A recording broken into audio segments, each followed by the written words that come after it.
네, 안녕하세요. 2025년 상반기 부가세 확정 신고 기간이 다가왔습니다. 개인 일반과세 사업자와 법인 사업자 모두 7월 25일까지 부가세 신고 납부를 마쳐야 하는데요. 오늘은 개인 사업자와 법인 사업자 모두를 위한 부가가치세 절세 노하우와 꿀팁을 소개해 드리겠습니다.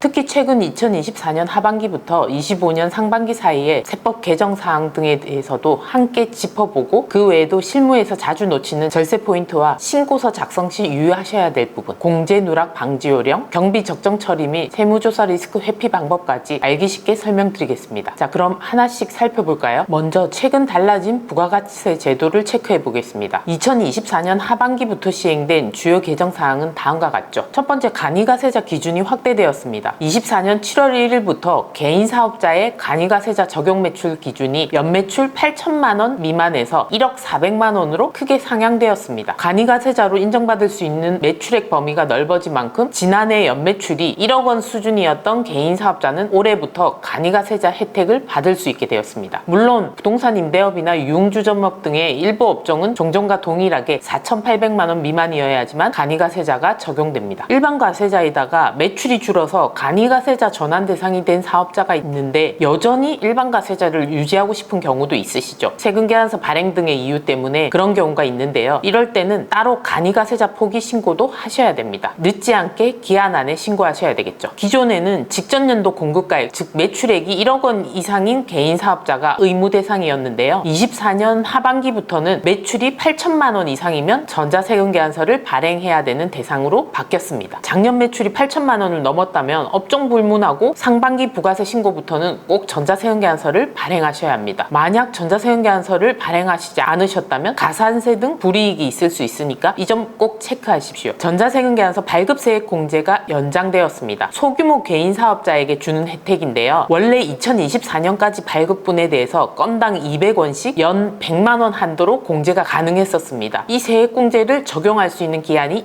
2027년 말까지로 연장되었어요. 그 대상인 소규모 사업자는 직전 연도 공급가액, 즉 매출액이 3억 원 미만이거나 올해 신규 창업한 개인 일반 과세자라면 해당이 됩니다. 발급 건수에 따라서 꽤 쏠쏠할 수가 있어요. 세금계산서 발급 건수가 많은 개인 사업자의 경우에는 이 부분을 챙기시면 부가세 절세에 도움이 되실 겁니다. 그리고 그 밖에도 알아둘 부분이 있죠. 부동산 임대 보증금에 대한 간주임대료 이자율이 2.9%에서 3.5%로 인상되었습니다. 부동산 임대업을 하는 분들에게만 해당되는 내용인데요. 월세와 동등하게 보증금에 대해서도 부가세를 납부해야 되겠죠. 그때 부가세 산정 시 적용되는 이자율이 높아져서 부가세 계산 대상이 되는 과세 표준이 좀 늘어날 수 있습니다. 그 외에 바뀐 부분은 가짜 세금 계산서 수수나 명의 위장 사업자 등에 대한 단속과 제재를 국세청이 강화했습니다. 25년부터는 조세 포탈 혐의가 있는 사업자는 예정 신고 기간을 기다리지 않고 수시 부과를 통해서 부가가치세를 징수하겠다는 제도가 신설되었고요. 다른 사람 명의로 사업자를 내는 경우에는 기존의 가산세율이 1%였는데 2%로 상향되어서 처벌이 점점 더 무거워지고 있습니다. 불법이나 편법을 통한 탈세 시도는 위험 부담이 커졌기 때문에 앞으로 정상적인 범위 내에서 성실하게 신고하는 것이 최선이라고 보시면 되겠습니다. 최근 개정 사항들을 요약하면 방금 말씀드린 내용과 같으니까요. 자신의 사업장에 해당되는 사항이 있으시면 확인하시고 신고에 꼭 반영하십시오. 자, 이제 이어서 부가세를 줄이는 실전 절세 포인트를 하나씩 말씀드려 볼게요. 자, 부가세 절세를 위해서는 첫 번째로 매입세액 공제를 최대화해야 합니다. 부가가치세를 줄이는 핵심은 매출세액은 줄이기 어렵죠. 세금을 안 내려고 매출을 줄일 수는 없으니까요. 그렇기 때문에 매입세액 공제를 늘리는 것에 핵심 포인트가 있습니다. 부가가치세는 매출세액에서 매입세액을 뺀 금액으로 결정하는 거 잘 아시죠? 여기서 매입, 즉 사업과 관련된 지출에 포함된 부가세를 최대한 돌려받는 것이 절세의 포인트입니다. 이걸 위해서 실무에서 놓치기 쉬운 몇 가지 팁을 정리했으니 잘 체크해 보십시오. 자, 첫 번째로 사업 경비를 지출하실 때는 반드시 적격증빙을 챙겨두셔야 합니다. 적격증빙이란 매입세액 공제를 받기 위한 아주 기초적인 증빙 서류이죠. 세금계산서, 신용카드 매출전표, 사업자용 현금영수증이 해당됩니다. 아무리 사업에 꼭 필요한 비용이어도 적격증빙이 없으면 매입세액으로 공제를 받고 싶어도 받으실 수 없어요. 따라서 물품이나 용역을 구입하실 때는 반드시 적격증빙을 받으셔야 합니다. 물론 거래 상대방이 일반 가세자인 경우에 부가가치세를 공제받을 수 있으세요. 상대방이 세금계산서 발급이 불가능한 간이가세자이거나 면세사업자인 경우 경우에는 아무리 비용을 많이 지출하셔도 부가세 자체가 없기 때문에 공제를 받으실 수 없다는 점 기억하셔야 됩니다. 왜 물건 구입이 많았는데 공제 금액이 이거밖에 안 되지? 라고 생각이 든다면 이런 부분을 체크해 보시면 되겠죠. 그래서 지방 소도시의 사업자들의 경우에는 간이가세자가 더 많기 때문에 공제받는 금액이 적어질 수 있습니다. 그리고 현금 거래 시에는 반드시 현금 영수증을 사업자용 지출 증빙용으로 발급받으시고요. 카드 결제 시에는 카드 매출 전표도 챙기시면 좋습니다. 부가세 환급의 첫 번째 시작이 적격증빙 수치라는 거는 꼭 기억하셔야 돼요. 이건 혹시나 해서 제가 말씀드리는 건데요. 요즘 전자세금계산서가 대부분인데도 아직도 종이로 된 세금계산서 받으시는 경우가 있죠. 이런 경우는 놓치지 마시고 부가세 신고 시 반드시 챙겨서 입력하셔야 됩니다. 가끔 종이로 받고도 전자세금계산서처럼 자동으로 공제된다고 생각하시는 분도 있거든요. 그리고 만약에 신고를 했는데 누락된 세금계산서가 있다 이러면 늦게라도 발급받으셔서 세금계산서 부가세 환급 신청을 하시면 됩니다. 물론 제일 좋은 건 부가세 신고 기간에 모두 챙겨서 반영하시는 거겠죠. 자, 두 번째는 홈택스에 사업용 신용카드를 등록하시는 겁니다. 법인의 경우는 그러실 필요가 없지만 개인 사업자에게는 필수 절차죠. 증빙을 챙기는 가장 쉬운 방법 중 하나는 국세청 홈택스에 사업용 신용카드를 등록하는 거잖아요. 사업용으로 사용하는 신용카드를 홈택스에 미리 등록해 두면 카드 사용 내역을 일일이 모으실 필요도 없고요. 홈택스에서 자동으로 매입 자료를 수집해 줍니다. 부가세를 직접 홈택스에서 신고하실 때도 미리 채움 서비스를 통해서 카드 매입 내역을 부가세 신고서에 반영할 수 있기 때문에 증빙 관리가 한결 편리해지실 거예요. 바쁘신 사장님일수록 영수증을 하나하나 모으는 일이 정말 번거로우신데요. 사업용 카드를 등록해 두면 이런 수고를 덜 수 있기 때문에 아주 편리한 방법이죠. 자, 또한 전자세금계산서 발행도 꼭 활용하십시오. 법인 사업자는 의무니까 당연히 발행하시겠지만 개인 사업자도 앞서 언급한 기준에 해당하면 전자세금계산서를 의무적으로 발행하셔야 되는데요. 그렇지 않더라도 자발적으로 전자로 세금계산서를 발행하시면 앞서 말씀드린 부가세 혜택이 있습니다. 건당 200원이지만 부가세를 줄이는데 많은 도움이 될 겁니다. 자, 그리고 세 번째로 부가세 없는 재료비도 부가세 공제를 받으실 수 있는 거 잘 아시죠? 의제매입세액 공제 제도인데요. 식당이나 제조업을 운영하는 사업자에 해당되는 내용이죠. 원재료로 농산물, 축산물, 수산물 등을 부가세 없이 면세로 구매하시는 사업자들이 있다면 의제매입세액 공제 제도를 꼭 챙기셔야 되겠죠. 예를 들어 음식점은 농산물 등 식재료를 면세로 많이 구입하시잖아요. 근데 이렇게 구입한 걸로 요리를 만들어 판매하시게 되면 판매한 음식값에는 부가세가 붙습니다. 이 경우에는 매입 시에는 부가세를 안 냈는데 판매 시에는 부가세를 내기 때문에 부가세 납부할 때 많이 불리하실 수 있습니다. 이러한 불합리를 해소하기 위해서 국가에서 마련한 제도가 바로 의제매입세액 공제 제도죠. 면세 농산물 등을 원재료로 사용하여 과세제하로 만들어서 파는 이런 음식점 같은 사업자의 경우에는 일정률을 마치 부가세를 낸 것처럼 공제를 해주는 제도입니다. 이 공제 제도도 적용받으시려면 계산서나 신용카드 매출전표 또는 사업자용 현금 영수증을 갖추시고 부가세 신고 시 의제매입세액 공제 신고서를 같이 제출하시면 됩니다. 물론 모든 면세품에 해당되는 건 아니에요. 면세품에 해당된다는 전제 때문에 도소구입이나 수도요금 같이 다른 면세 항목에도 적용을 하시려고 하는 분들이 있는데요. 그런 부분은 해당되지 않는다는 점 주의하시고요. 요식업, 제과업, 제조업 등의 사장님들처럼 면세 원재료를 많이 쓰는 업종이라면 반드시 챙겨서 부가세 부담을 줄여보십시오. 자, 다음으로 공과금과 통신비도 사업자 명의로 받으셨는지 챙겨보십시오. 사업장에서 필수로 지출되는 전기요금, 가스비, 통신비, 인터넷 비용 등도 그냥 내고만 계셨다면 반드시 체크하셔야 됩니다. 이런 공과금도 사업자 명의로 요금 청구서를 받으시면 세금계산서를 수령하실 수 있고요. 당연히 그 안에 있는 부가세를 공제받을 수 있습니다. 예를 들어 전기요금의 경우에는 한국전력의 사용자 명의로 사업자 등록을 해두시면 매달 발급되는 전기요금 영수증에 부가가치세가 표기되어 나오고 이 부분이 적격증빙이 되기 때문에 우리는 부가세를 공제받으실 수 있는 거예요. 가스요금도 지역도시가스회사에 문의하셔서 사업자 등록증 사본을 제출하고 사업자 명의 세금계산서를 발급받으면 부가세 공제를 받으실 수 있습니다. 휴대전화요금, 인터넷요금도 통신사에 연락해서 사용자 명의를 개인이 아니라 사업체 명의로 변경하시면 매달 나오는 청구서상에 사업자 번호와 함께 부가세가 표시되어 나오기 때문에 부가세 공제를 받을 수 있습니다. 혹시라도 지금까지 대표자 개인 명의로 공과금을 납부하셨다면 앞으로 조금 수고스러우시지만 관련 업체에 연락하셔서 반드시 명의 변경을 해두셔야 합니다. 아주 사소한 거지만 이런 것만으로도 부가세를 줄이실 수 있으시니까요. 자, 그리고 또 챙겨야 될 부분이 직원 복리후생비 관련된 내용이죠. 직원을 둔 사업장이라면 복리후생비에 대한 부가세도 챙기실 수 있습니다. 많은 분들이 직원 회식이나 간식비는 비용으로만 생각하시고 부가세 공제를 놓치는 경우가 있습니다. 사실 직원 식대나 피복비, 유니폼이나 작업복 등이 되겠죠. 그리고 작업용 장갑 등 복리후생 목적의 지출도 적격증빙만 있다면 부가세를 돌려받으실 수 있습니다. 예를 들어서 직원들이 점심 식대를 회사 법인카드로 결제했다 하셨다면 그에 대한 부가세 매입세액을 공제받으실 수 있고요. 또 직원 워크숍 비용이나 직원용 휴게 공간 개선 비용 등에 포함된 부가세도 공제받으실 수 있어요. 심지어 직원 복지를 위한 콘도 회원권이나 동호회 활동 지원비에 포함된 부가세도 일정 범위 내에서는 공제가 가능합니다. 여기서 주의하셔야 될 부분이 대표자 본인이나 임원 개인용 접대비나 골프 회원권 등은 복리후생이 아닌 접대용이기 때문에 부가세 공제는 불가능합니다. 반면 직원 전체를 위한 이런 지출들은 복리후생비로 인정될 수 있기 때문에 부가세 공제를 받으실 수 있는 거죠. 물론 이 경우에도 세금 계산서나 카드 전표 등의 적격 증빙은 당연히 있어야 합니다. 자, 그리고 다음으로 업무용 승용차 관련된 비용도 공제를 할 수 있는지 챙겨보셔야 됩니다. 사업을 하다 보면 차량을 구매하거나 운영하는 경우가 있으시죠. 일반적으로 업무용 승용차의 구입 및 유지 관련된 부가세는 매입세 공제가 안 되는 거죠. 그러나 예외적인 차량들이 있다는 거 꼭 기억하셔야 돼요. 우선 회사 업무에 직접 쓰이는 영업용 차량, 즉 택시 회사의 택시나 렌터카 회사의 렌터카, 자동차 판매업의 차량, 운전학원의 차량 등은 당연히 공제 대상입니다. 그렇지만 이런 경우 외에 일반 회사의 차라도 경차나 소형 승용차, 이륜차, 9인승 이상의 승합차, 화물 차량 등의 일부 차량은 부가세 공제가 허용이 됩니다. 이러한 조건에 맞는 차량이라면 이 차량 관련해서 구입하실 때 냈던 부가세 외에도 렌트하실 때 내는 렌트료의 부가세, 그리고 그 이후에 내는 유지비 관련된 비용, 즉 유류대, 수리비, 자동차 부품 구입비, 세차비 등에 대해서 붙은 부가세도 모두 공제를 받으실 수 있습니다. 물론 차량이 사업자 명의로 등록되어야 되겠죠. 그리고 실제로 사업용으로 쓰셔야 됩니다. 반대로 사업에 관계없는 사적 승용차나 고급 외제차 등을 구입해서 사업 경비로 처리하시려면 부가세 공제도 되지 않을 뿐더러 이런 차량을 여러 대 산 사업자의 경우에는 다른 사업자에 비해 세무조사 위험도 커지니 차량 구매에도 주의하셔야 됩니다. 자, 그리고 다음으로 개인적 지출과 사업적 지출을 철저히 구분하셔야 됩니다. 이건 세무조사 예방과도 관련이 있는데요. 개인 경비를 사업 경비로 섣불리 처리하시지 않는 것이 중요합니다. 사적인 비용도 모두 지출에는 부가세가 대부분 붙습니다. 예를 들어 개인 여행 경비를 회사 비용으로 처리하고 싶어서 경비 처리하시면서 부가세 공제를 받고자 한다면 이런 경우는 위험이 따르는 거죠. 국세청은 요즘 데이터 분석을 통해서 업종별 평균치를 벗어나는 이상한 매입 패턴을 쉽게 잡아내고 있습니다. 매출 대비해서 과다한 경비를 공제받거나 사업과 무관한 품목의 세금 계산서나 카드 경비 등이 반복적으로 잡히면 의심을 하게 된다는 거죠. 특히 명의위장 사업이나 가짜 세금계산서 등의 발행은 절대 금물입니다. 앞서 말씀드린 대로 다른 사람 명의로 사업을 하다가 적발되면 이전보다 훨씬 무거운 가산세가 부과되고요. 실제 거래 없이 세금계산서를 주고받다 적발되시면 수시 부과로 즉각적인 제재가 이루어질 수 있습니다. 부당한 방법으로 부가세를 줄이려다가 오히려 가산세 폭탄을 맞으실 수 있어요. 합법적 테두리 안에서 최대한 공제받는 방향으로 추구하시는 게 좋습니다. 또한 장부관리와 증빙보관을 철저히 해두는 것이 조사 대응에는 최선의 방법입니다. 사업용 통장과 개인 통장을 분리하시고 앞서 말한 대로 사업용 명의의 카드와 현금용 수중을 잘 받으셔서 투명하게 기록을 남기시는 게 중요합니다. 각종 신고 시 보면은 국세청 안내문에 사업용 카드를 사업용 비용으로 쓰기 힘든 장소에서 구매한 금액의 합도 보여주거든요. 어떤 경우에는 이걸 소명하라고 하는 경우까지 있습니다. 그래서 사업용 신용카드로 등록한 경우에는 사업용 용도에만 쓰시는 게 앞으로를 위해서 더 좋습니다. 그래서 개인 사업자들의 경우에는 비사업 용도로 쓰는 카드는 한두 개 따로 마련하셔서 홈택스에 등록하시지 않고 쓰시는 게 좋습니다. 그러면 세무조사 걱정도 없고 혹여 조사가 나오더라도 떳떳하게 대비하실 수 있어요. 물론 등록하셔서 걱정이시다 이런 분들은 내가 잘 소명을 하면 되기 때문에 너무 걱정은 하시지 마시고요. 나중에 소명할 때 편리를 위해서 구별을 하시는 게 중요하다 이렇게 보시면 되겠습니다. 자, 마지막으로 부가세 신고서 작성 시 유의하실 부분 빠르게 정리해 보겠습니다. 아주 기본이지만 내가 신고 대상인지 신고 기한은 언제까지인지 확인하셔야 되겠죠. 25년 상반기분 부가세 확정 신고 기한은 25년 7월 25일까지입니다. 신고 납부가 다 7월 25일까지예요. 말일이 아닙니다. 개인 일반 가세자와 법인 사업자는 모두 해당 신고 기한 내에 신고하셔야 되고요. 간이가세자 중에도 세금계산서를 발급하실 수 있었던 간이가세자의 경우에는 상반기 부가세 신고 의무가 있습니다. 자, 기한을 넘기게 되면 납부세액의 20%에서 40%에 달하는 가산세를 물 수도 있으니까 꼭 마감일까지 신고하시고요. 납부까지도 완료하시면 좋습니다. 납부 금액이 부담스러울 정도로 크면 관할세무서에 가산세 없이 납부를 쪼개서 할 수 있도록 승인을 받으십시오. 자, 그리고 홈택스를 통해서 직접 신고하시는 분들은 홈택스의 미리 채움 기능을 활용하셔서 신고하시면 됩니다. 신고 기간 중에 홈택스에 접속하면 매출 매입 관련 주요 항목들은 국세청이 수집한 자료를 자동으로 채워주는 서비스죠. 특히 전자세금계산서 발행분이나 카드 매출 매입, 현금영수증 등의 내용이 일일이 입력할 번거로움이 없게 됩니다.